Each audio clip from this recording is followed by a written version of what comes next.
Hello eighth class, कैसे हो आप सभी। उम्मीद है आप सब ठीक ठाक होंगे। और आज हम कर रहे हैं हमारा तीसरा पाठ, सरदार वल्लभ भाई पटेल। मुझे उम्मीद है कि आपने फर्स्ट और सेकंड पार्ट के प्रश्न उत्तर और बुक वर्क जो है वो कंप्लीट कर लिया होगा। और मैं आपसे यही कहूँगी कि आप साथ साथ अपना वर्क कंप्लीट करते रहो, क्योंकि अगर आपका वर्क एक दिन भी पेंडिंग रह जाएगा तो आपके पास काफ़ी वर्क इकट्ठा हो जाएगा, उसको करना मुश्किल होगा फिर। तो इसलिए आप साथ साथ जो भी वर्क आपका सब्जेक्ट वाइज आ रहा है उसको कंप्लीट करते रहो, ठीक है। और इसको लर्न भी करते रहो।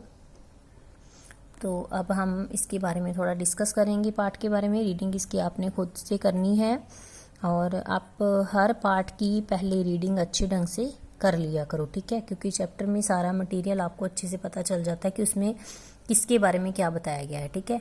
वैसे मैं आपको इनके बारे में बता दूं, आपने इनका नाम पहले सुना होगा, सरदार वल्लभ भाई पटेल, जिनको लौह पुरुष का नाम भी दिया जाता है।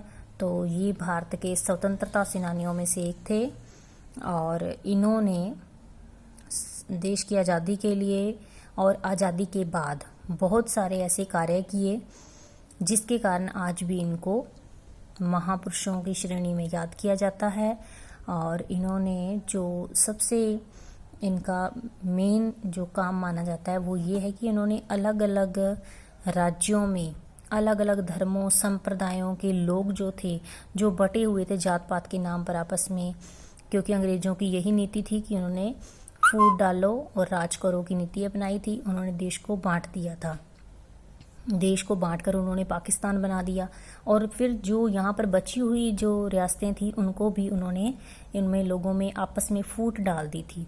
तो सरदार वल्लभ भाई पटेल ने क्या किया था, उन सबको इकट्ठा करने का काम उन्होंने किया था।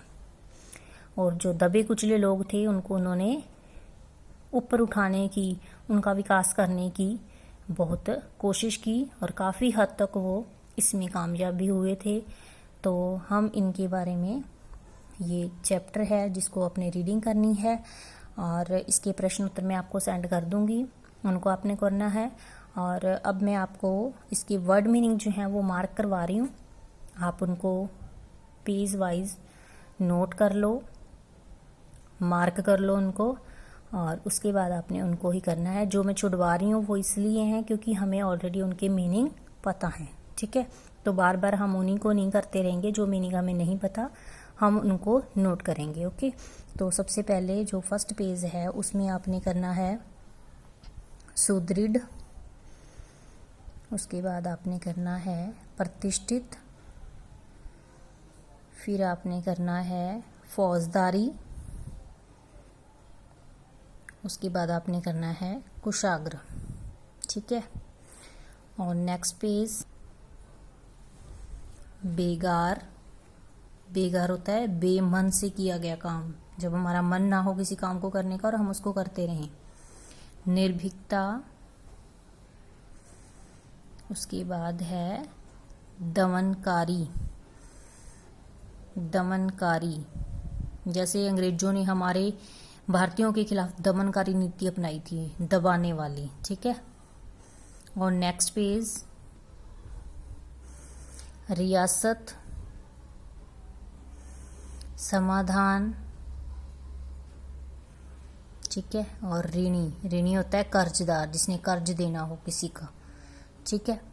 तो ये आपका वर्क है जिसको आपने राइट कर लेना है और क्वेश्चन आंसर मैं आपको सेंड कर दूंगी, उनको आपने वहाँ से करना है, ठीक है।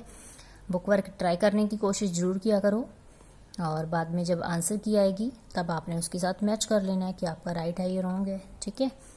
Okay students, bye.